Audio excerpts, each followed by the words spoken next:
Hi, welcome to Surviving Motherhood. So, a question for you. Do you think being in trouble is a good thing or a bad thing? I guess context rules. But today, as we look at verse 14 of Psalm 66, I think you're going to see that sometimes being in trouble is a really good thing. Okay, let's just review. Psalm 66 goes like this. Shout with joy to God, all the earth. Sing the glory of his name. Make his praise glorious. Say to God, how awesome are your deeds. So great is your power that your enemies cringe before you. All the earth bows down to you. They sing praise to you. They sing praise to your name. Come and see what God has done. How awesome his works in man's behalf.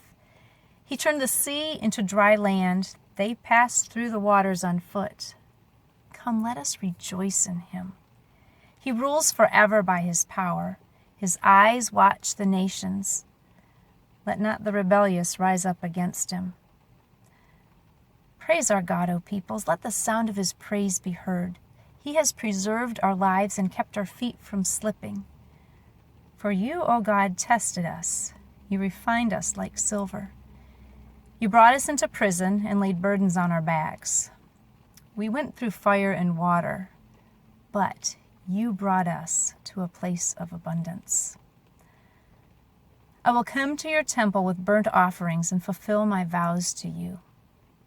And here's verse 14. Vows my lips promised and my mouth spoke when I was in trouble. And there's the trouble that I was mentioning. Vows my lips promised and my mouth spoke when I was in trouble. See, the first time I read that verse, I thought, this bargaining with God thing is not new. You know, how many times have we heard somebody, or maybe we've said ourselves, God, if you'll get me out of this mess, I promise I will do whatever. Or if you get me out of this mess, I promise I'll never do that again, right? We've been there. If we're honest, we've been there, bargaining with God. So in that case, being in trouble and bargaining, not such a good thing.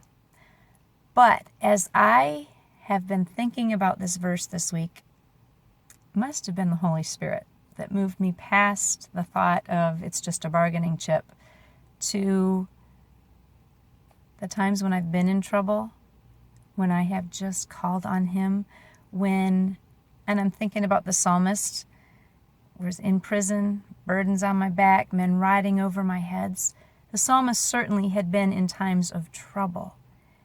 And I think what I'm seeing in this verse is that those times of trouble, not only did God use them to refine the psalmist, to refine his character, to make him more Christ-like, but I think God uses troubles.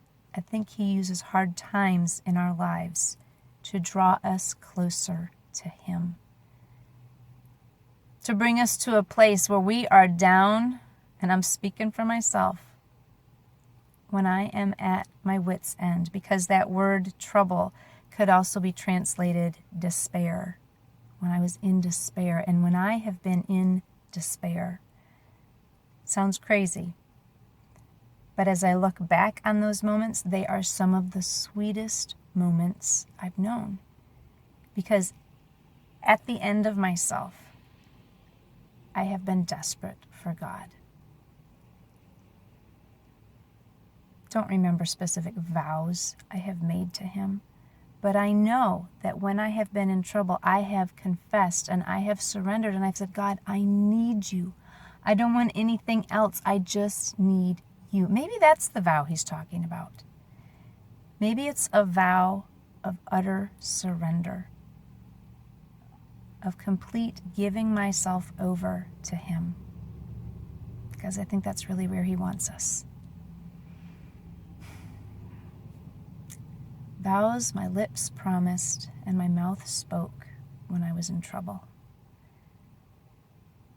I can't be honest and say that I've enjoyed times of despair, but I can fully and confidently say that in my times of despair, God has been sweet and has met me there. And so I'm not so afraid of the despair anymore. So that's where he's taken me with this verse this week. I pray that you will spend time considering, what do you call out to God? How do you relate to God when you're in times of trouble?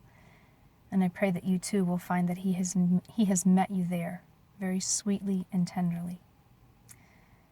And now I want to encourage you and pray for you that you will go and have a wonderful, Jesus-full day.